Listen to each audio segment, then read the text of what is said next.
I welcome you all. It's been a really great day so far. I'm really excited about this panel. And with that, I think we can get going now. So it's my great pleasure to introduce the panel that I have been looking forward to for the whole conference, and that is Advancing Inclusive Employment. Accessibility meets innovation. And I am joined by my colleague and friend, Meghan Kelly, who is the director of INNoVA. And with that, I know there is, you're going to do the introductions of your panel and take it from there. And hopefully we'll have time for some Q&A at the end. And if you need any help with that, Meghan, just let me know. Okay, and over to you. Thank you so much. Absolutely. Thanks so much, Maureen. And good afternoon, everyone. Thank you again for joining us for the Advancing Inclusive Employment Accessibility Meets Innovation session today on day 3 of the Disability and Work in Canada conference. As Maureen said, my name is Meghan Kelly, and I'm the new director of INNoVA, a social purpose business of CCRW. I am a woman in her late 30s. Yes, I know, late 30s, with long, light brown, wavy hair and glasses, and I'm wearing a dark green shirt. I'd just like to start by acknowledging that the land that I'm virtually joining you from today is the ancestral homelands of the Beothuk and the island of Newfoundland as the ancestral homelands of the Mi'kmaq and the Beothuk. I would also like to recognize the Inuit of Nunatsiavut and Nunatuakavut and the Innu of Nitassen and their ancestors as the original people of Labrador. We strive for respectful relationships with all peoples of this province as we search for collective healing and true reconciliation and honor this beautiful land together. So as moderator, I do have a few housekeeping notes. As Maureen noted, we will have a Q&A towards the end. We do ask that you type your question in the Q&A box or the chat, and I will monitor those and moderate them and read them aloud as we go. For accessibility, just ensure that you wait till the Q&A session to utilize the chat box should you need to. And for today's session, I am joined by 2 wonderful professionals, Kim Donaldson, Pathways Lead at Fable, and Jenelle Sobey, the Chief Executive Officer at Riddl. Kim and Jenelle, can I ask each of you to introduce yourselves before we dig in? Kim? For sure. Thanks so much, Meghan. As Meghan mentioned, I work with Fable. My role there is Pathways Lead, well, I'll get into what that means in a little bit. For now, I can tell you that I'm joining from Victoria, BC, on the traditional unceded lands of the Lekwungen peoples. I'm a white woman with reddish curly hair. Today I'm wearing glasses and a black and white striped sweater. Really excited to be here. Excited about the topic of technology and innovation in this space. I'll pass it over to Jenelle. Thank you. Thanks, Kim. I'm also really looking forward to the panel discussion today. I would describe myself as I am a white woman who identifies as she, her, and I am in my mid-30s. I'd also like to acknowledge that I'm joining you guys virtually today from the traditional and unceded land of Wolastoq. And yeah, a bit about myself. I'm the CEO and co-founder of Riddl. Riddl is impact measurement and ESG software. And we had the opportunity to really dive deep on making not only the software more accessible, but data more accessible, and the analysis of what we can do with that more accessible, both for the employer and for organizations that are advocates for individuals with disabilities. So yeah, I'll talk to you a little bit more about that here shortly. Awesome. Thanks so much, Kim and Jenelle. So let's dig right in. just a reminder, I'll give a little additional context for the session.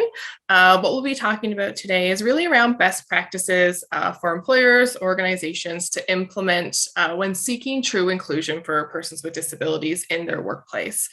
When accessibility meets innovation, there is development of workplace solutions designed to address post-pandemic labor shortages and talent gaps seen in certain sectors across Canada, while attracting skilled candidates that might have been previously disregarded. So this session is featuring out-of-the-box solutions that showcase how innovation impacts accessibility. And so without further ado, I'm going to pass it over to Kim to get started. So today I'll be sharing a little bit more about Fable. May not be as familiar with Fable, and then get into a little bit more about our more recent launch, Fable Pathways. So I already had the opportunity to introduce myself. We launched Fable Pathways earlier this year in April, and was part of that initial launch, and since then took over a more prominent role with Pathways in terms of how we grow. I've been with Fable for about a year and a half now. Prior to that, I was working in the nonprofit sector with an organization supporting folks with disabilities in gaining employment. And so feel really lucky to be able to take that experience and kind of leverage it into an opportunity that can affect more people with disabilities in terms of employment on a greater scale. So Fable, if you're not familiar with us, the way I describe it is it's like curb cuts for the internet. So in the same way that accessibility can be designed for the physical space, and in the same way that when people with disabilities are involved in that design process, that it is more effective, that it's typically more efficient, it's more cost effective. We do the same thing with websites. So our customers, our larger scale customers include folks like Walmart, Kijiji, Slack, and we employ a community of accessibility testers to provide feedback on the digital products of our customers. And so sometimes that means completing things like surveys. Sometimes accessibility testers will meet directly with our customers, and that feedback goes back to the design teams, and they make adjustments based on the feedback on accessibility that our testers have provided. And so that feedback potentially affects the tens or hundreds of thousands of users who use those products, who access those websites, who use those apps to make them more accessible. Fable's mission is to empower people with disabilities to participate in, contribute to, and shape society. In the tech industry, the notion of including something earlier in the process, sometimes the language is used to shift left. And so this is true for accessibility as well.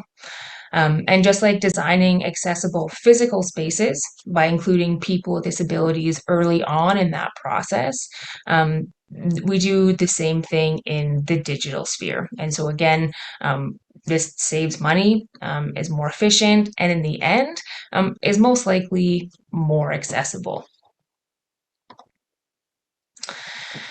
And so Fable's been around for about 5 years. We started up in Toronto.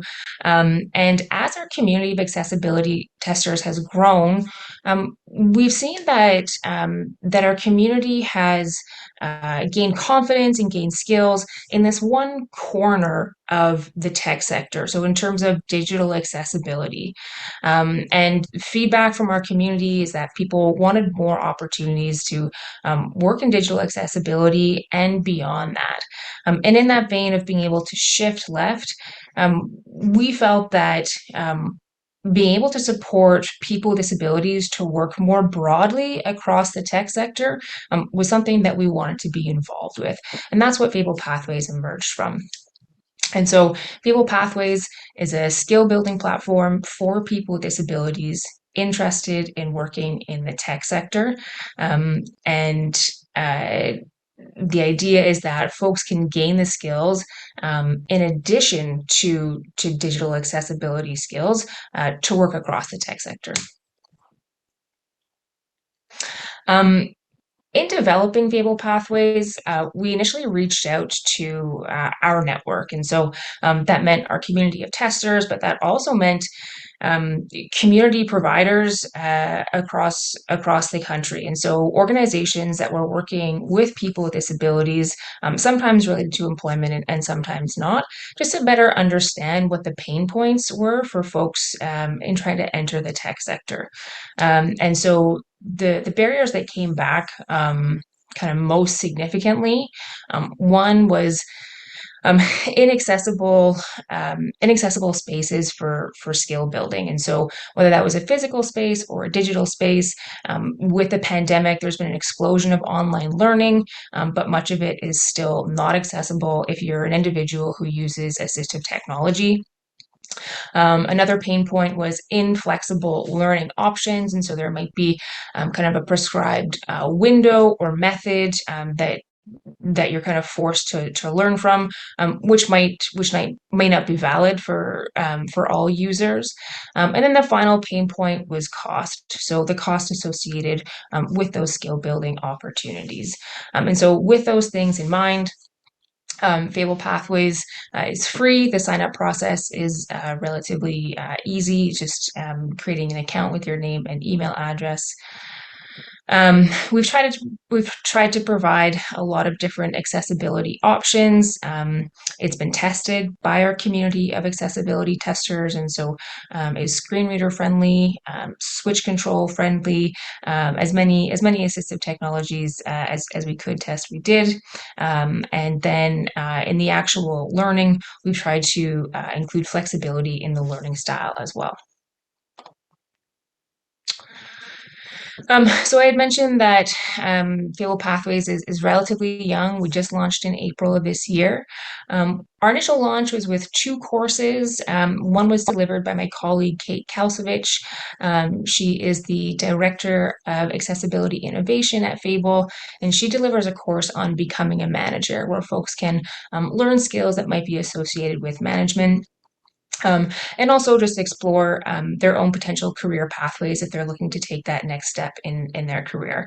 What we found is that there are lots of materials that are available to folks who are looking to maybe start their first job or just enter the work sector. But we really wanted to highlight the opportunity for folks to move on in their careers and to be able to advance. The second course that we launched with was actually in partnership with Microsoft, and that was delivered by Kelly Ford. And he delivers a course called Getting Started in Web Development. Kelly has been working with Microsoft for about 20 years, has always worked in the world of technology. And he's a screen reader user himself. And so he delivers an introduction to using, if you're familiar with web development, he talks about getting started with tools like GitHub and VS Code, both Microsoft products, and both very commonly used in the web development world. So soon after our launch, we started working with Judy Human on a course called Advocating for Work. Judy Human, if you're not familiar with her, is a disability advocate based out of the US, played a significant role in a lot of the legislation that exists in the US, and has advocated for accessibility and disability rights all over the world. And so her course is largely based on kind of self-advocacy in applying for work and in the workplace itself.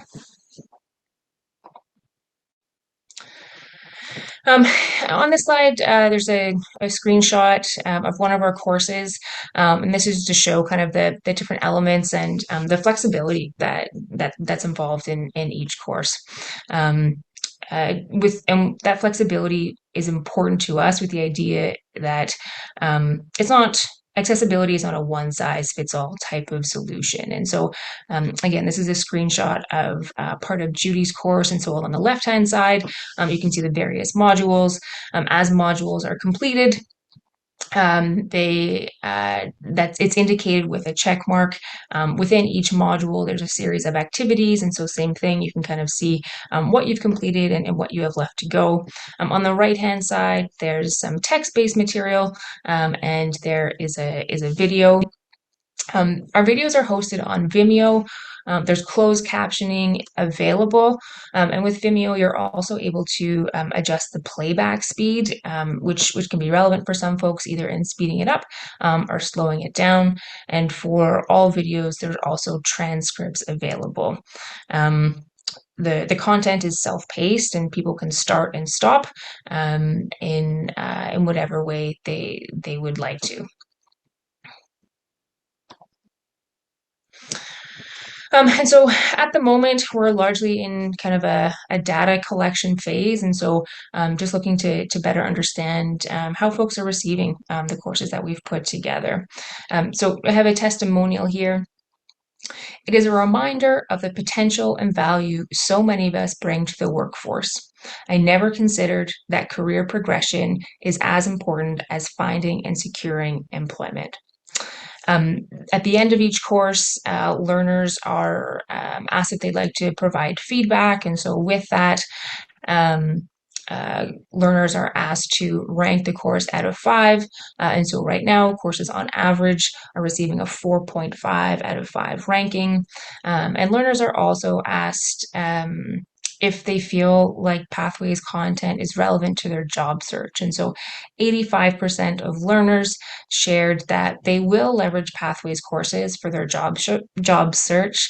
And that may be through sharing on social media, whether that be something like LinkedIn or Facebook, adding to their resumes, and potentially talking about what they've learned when speaking with companies in things like interviews. In terms of what comes next, we're looking to continue to collect feedback that's going to help us make decisions on what content to produce next. And our initial courses, we're driven through partnerships. So I mentioned Microsoft was one. Our partnership with CCRW was a really important one to get our final course off the ground. And so these partnerships is really what is driving the production of Pathways courses. And so what I would love to do is actually just show you a quick trailer. So I'm going to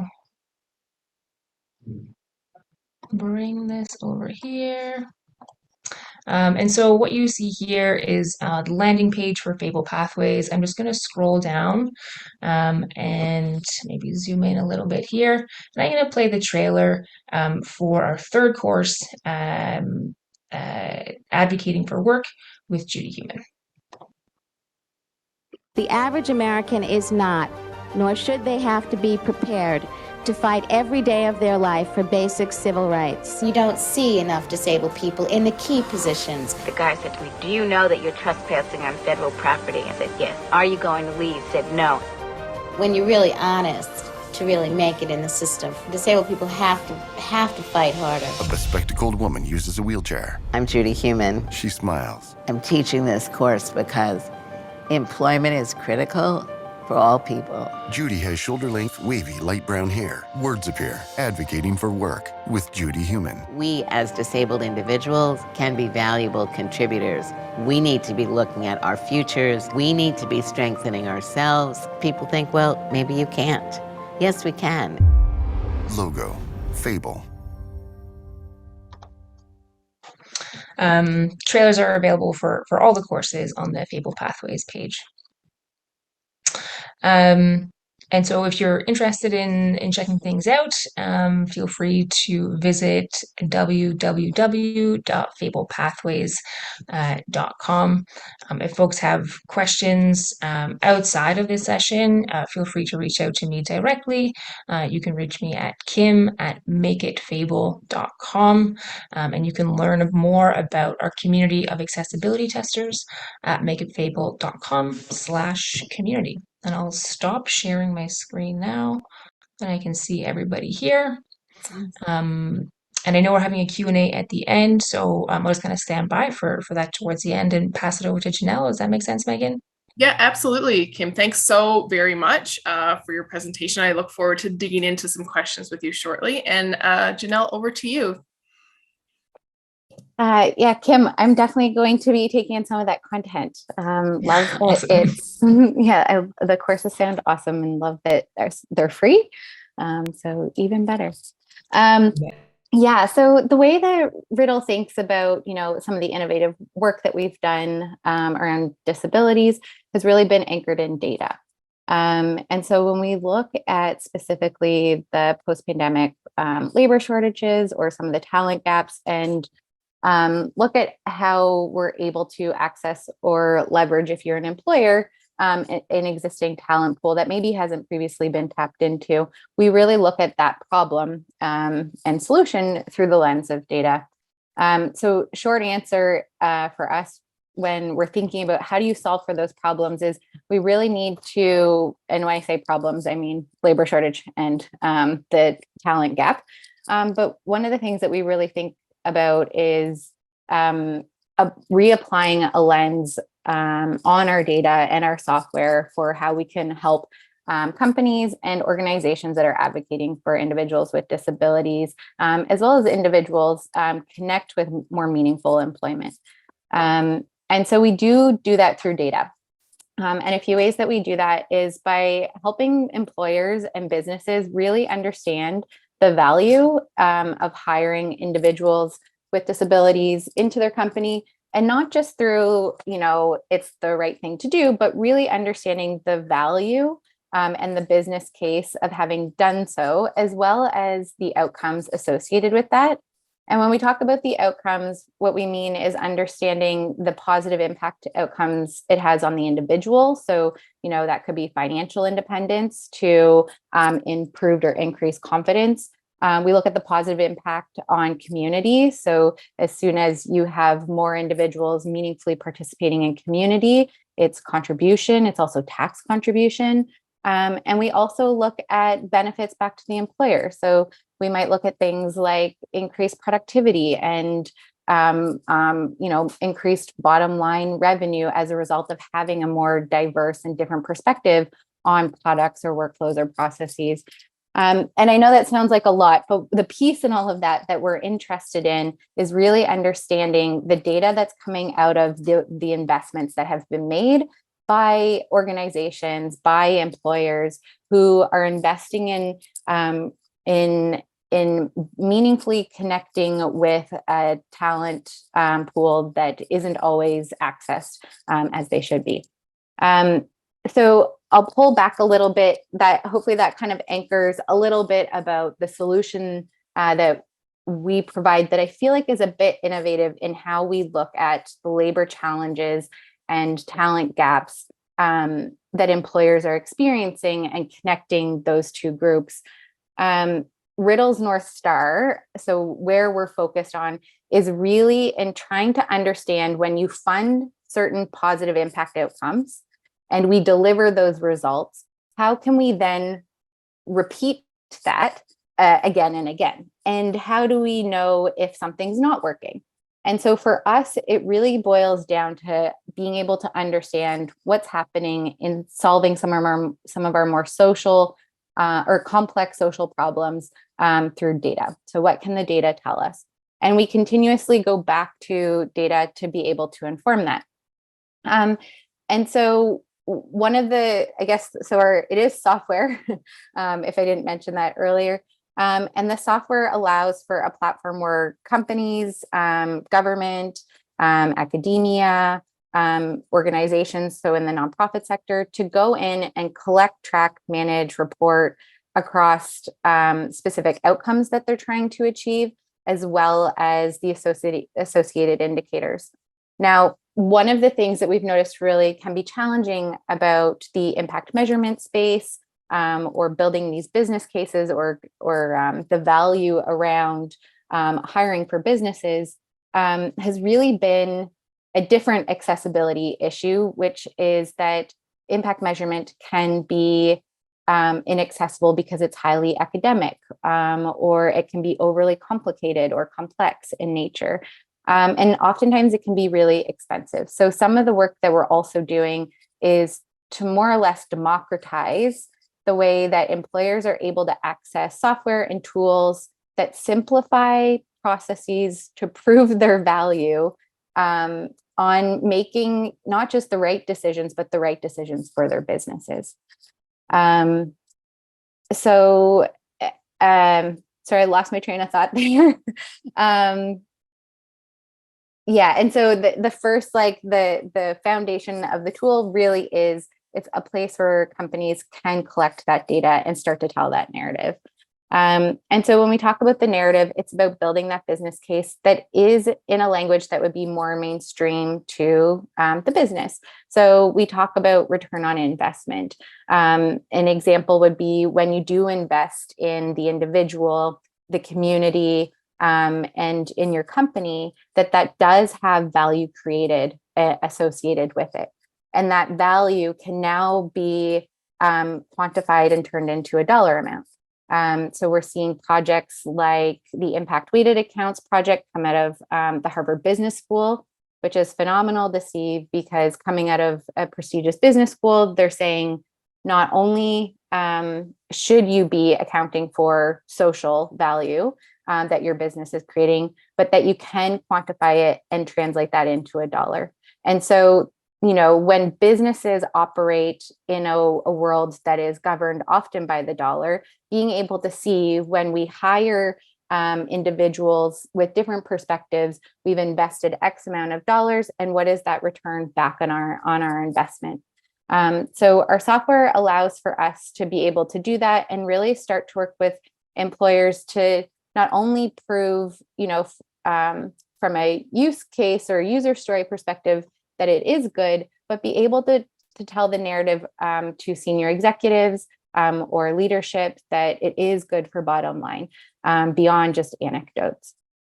And then the third piece I think that we're doing that's innovative around this piece is we have a lot of data that exists in privately. So it exists within individual employers around hires, around individuals with disabilities.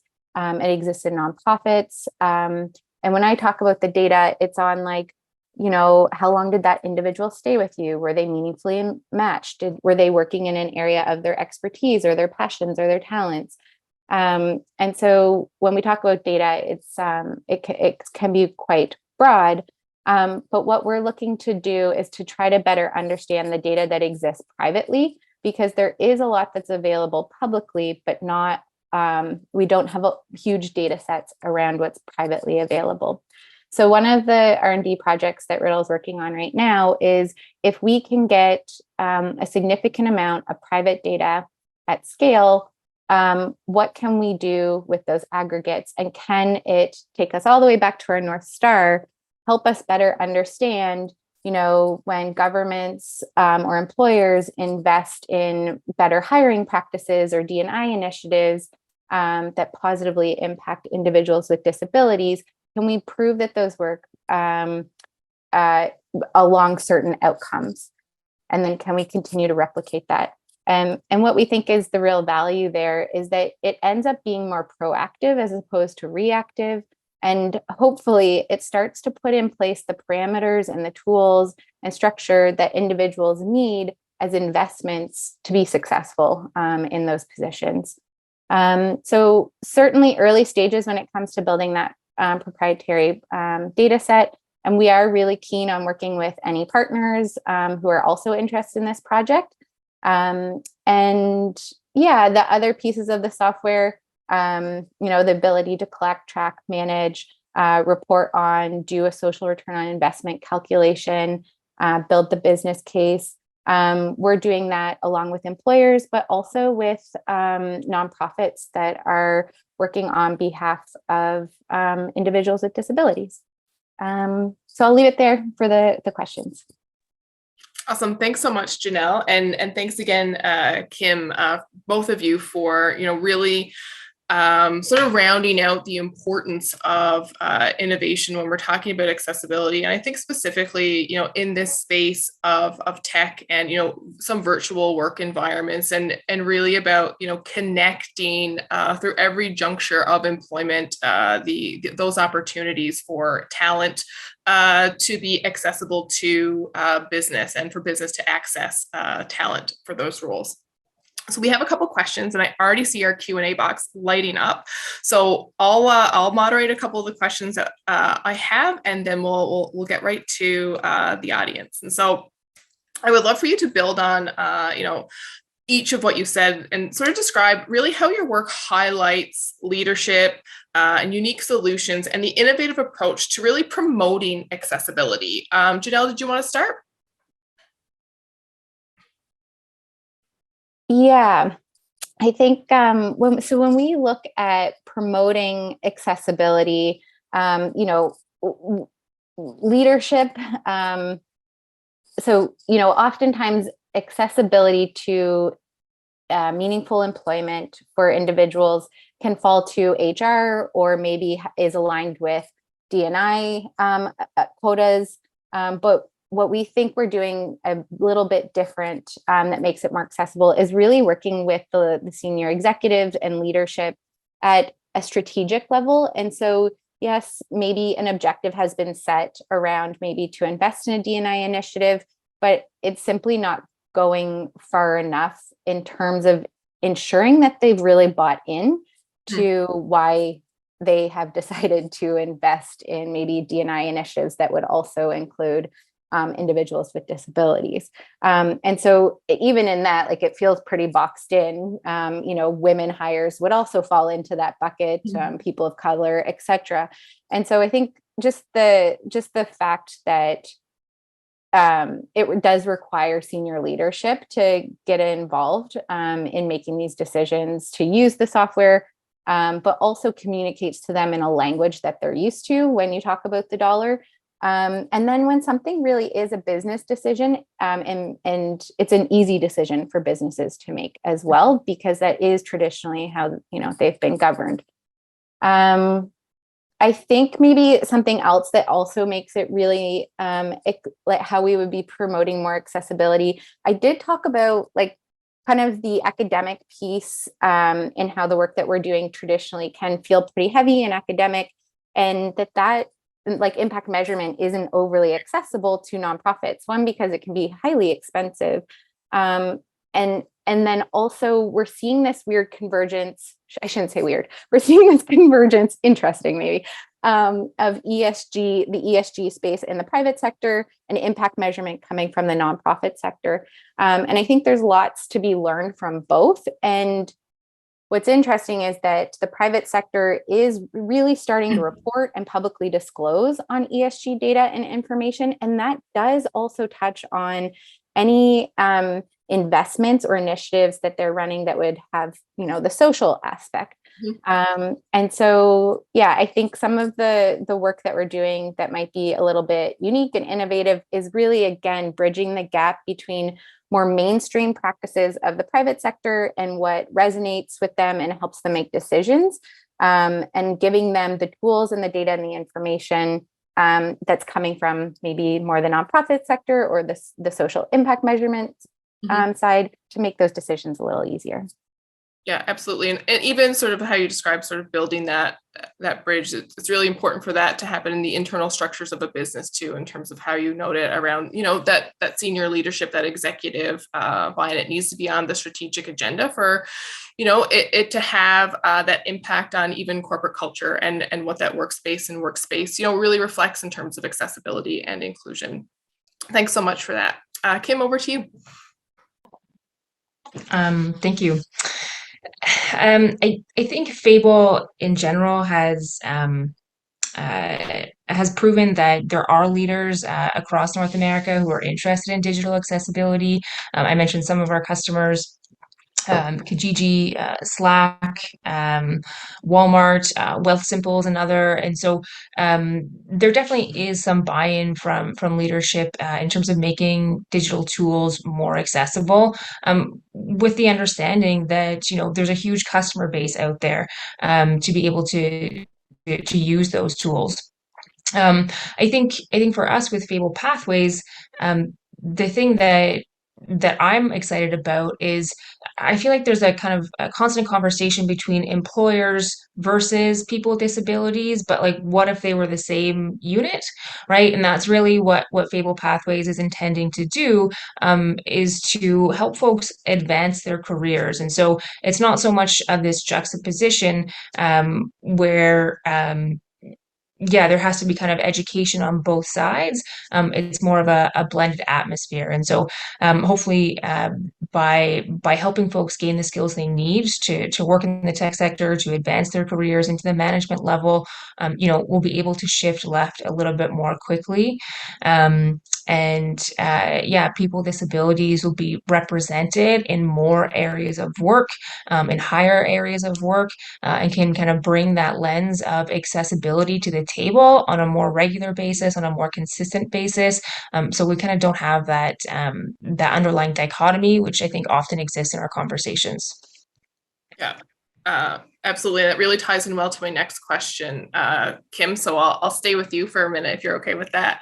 Sure. And really, when we sort of boil it down to the why and why the need to be accessible, you know, and really, does that provide an opportunity then to be innovative? And I mean, I think you know, People has approached their work like that, but you know, why? Yeah, for sure. So I mentioned kind of the use case or business case of users having disabilities. I think we're looking at something about a fifth or 20% of the global population identifies as having a disability. Fable has also looked to employ people with disabilities and pay them a technology industry wage as well. The other thing that I think was because I'm most highlighted for me in working with Judy Human is that people with disabilities deserve the same opportunities to employment that people who don't have disabilities do. And right now we can see from the statistics, both in Canada and the US, that does not happen. And we also learned that in our initial outreach to our network, and that those opportunities are not available because they are not accessible. So there's kind of like a human rights case, and there's also a business case.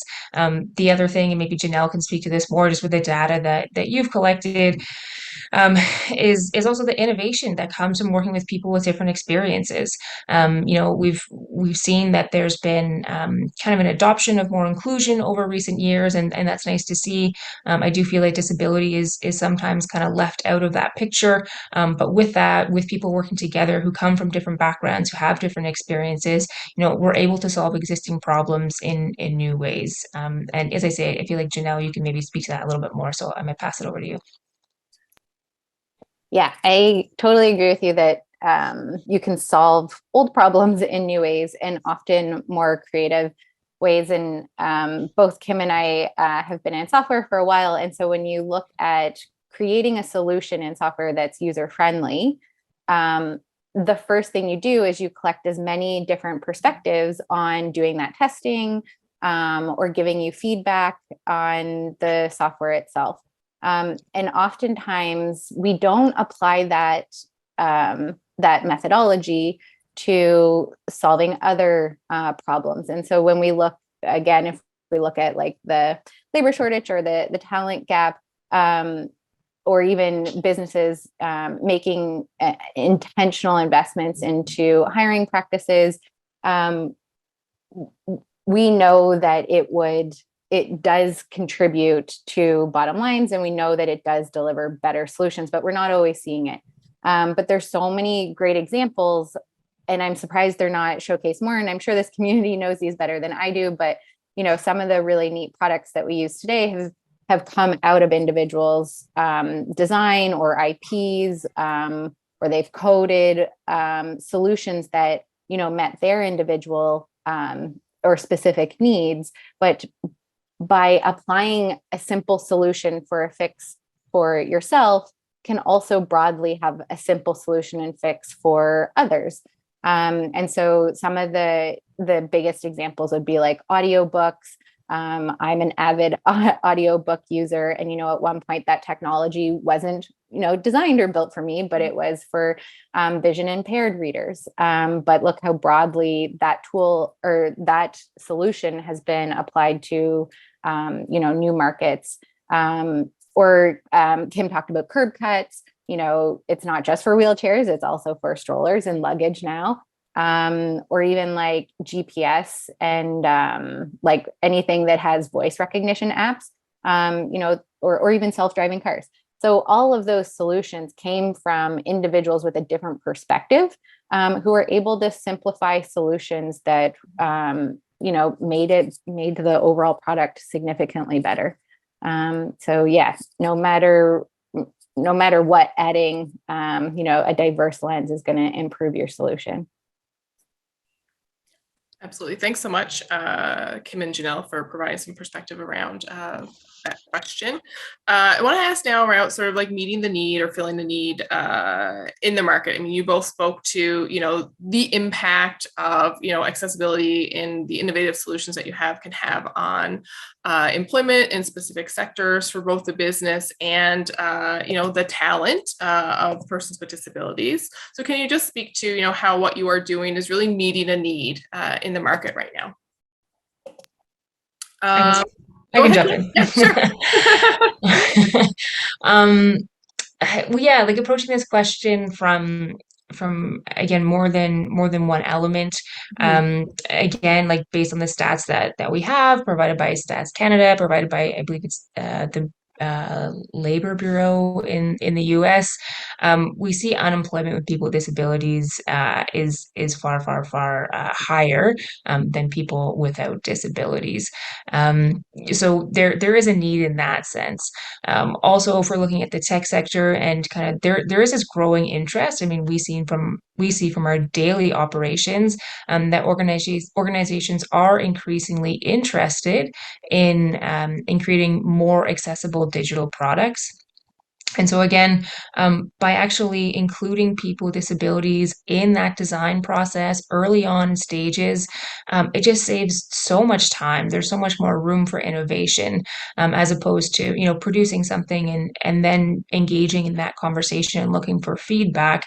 We can kind of, bake it in to all processes. So there's that side of things. And then the need, I mean, we're looking at labor shortages, we're looking at labor transitions, looking at lots of organizations who are looking to hire, and we have this huge demographic across North America that has not been hired, and we see that in the statistics. And so looking at it from both sides, it just seems like a very clear answer to me, that a lot of opportunity for solution building. Absolutely. And really, business needs talent, and they need to be innovative in their approach so that they can, access that talent, but also stay competitive, because if they have the talent, then they're able to, execute and stay competitive in the current market as well. Jenelle, did you want to respond to that question? Yeah, I think like, and I don't want to repeat myself. And so when we're looking at businesses that are hiring, I think like investments in D&I, and I agree with Kim, don't often include individuals with disabilities because for some reason they're not thinking through that lens. But it has become more mainstream.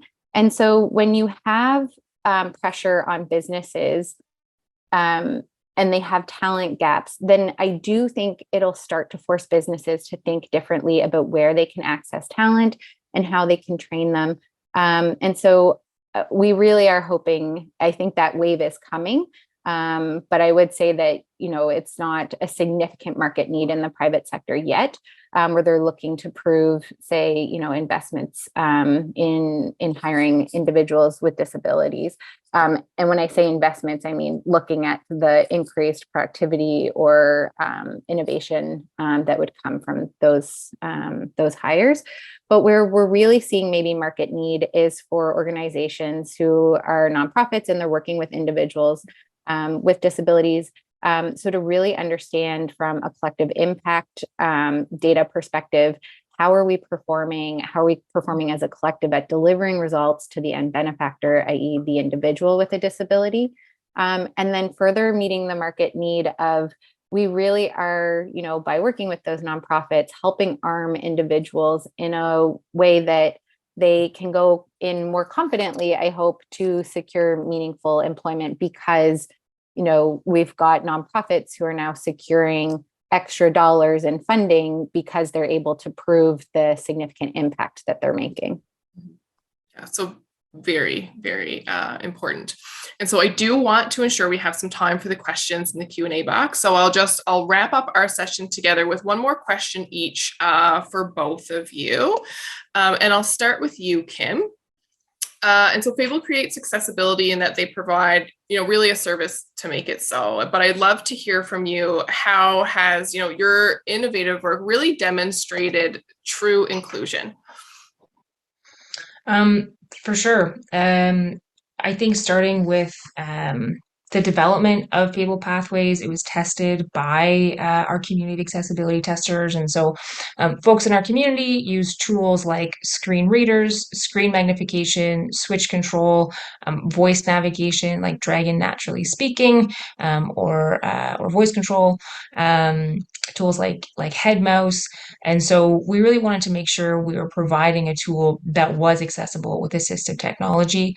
I mentioned some of the other accessibility features that are available in navigating the courses. And so tried to provide a learning space that was as flexible as we could make it. The other thing that I think is important is a common mantra in the disability community is nothing about us without us. And so by speaking to our network of people with disabilities and organizations that serve people with disabilities, we were able to gain some of that insight, as well as the data that we continue to collect from learners who complete the course survey. So looking for their feedback on what else they'd like to learn, how they found the course, that type of thing.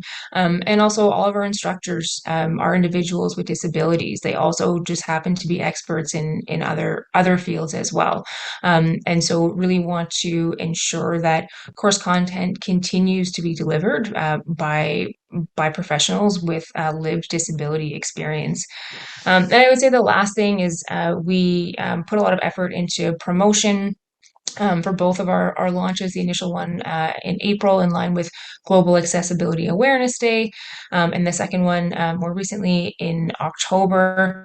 And so we partnered with a bunch of folks who have social media platforms. I'd say they're disabled influencers. So people who use their platform, who have lived experience with disability, and we're online, we're in line and on board with Fable Pathways. And so with those partnerships, we understand that, it takes a long time to grow and hone and curate that content and that audience.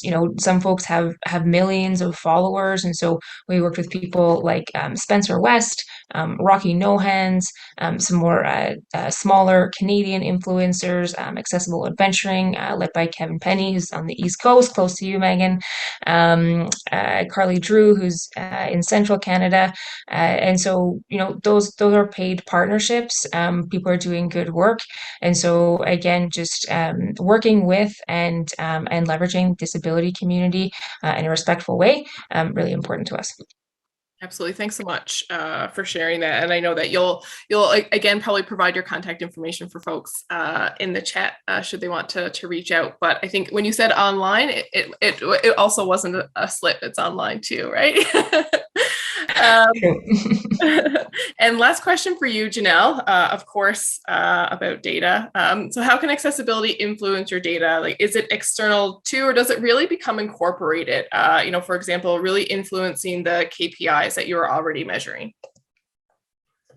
Yeah, it definitely does. So when I made that distinction between like privately held data and publicly available data, privately held data we don't really have access to at scale. And so it's also usually the real data. And so when we are able to collect that data from employers or government or nonprofit who are making investments or funding projects and initiatives, then by getting privately held data, we're able to better understand which outcomes are being delivered to the end benefactor, so the individual who's been hired, and which ones might be also negative impacts of maybe some labor employment programs or some initiatives. Or maybe there's learnings in the data that tells us how to most effectively make those matches. So I would say overall, having the private data directly changes the outcomes and the indicators that we may find or surface as valuable.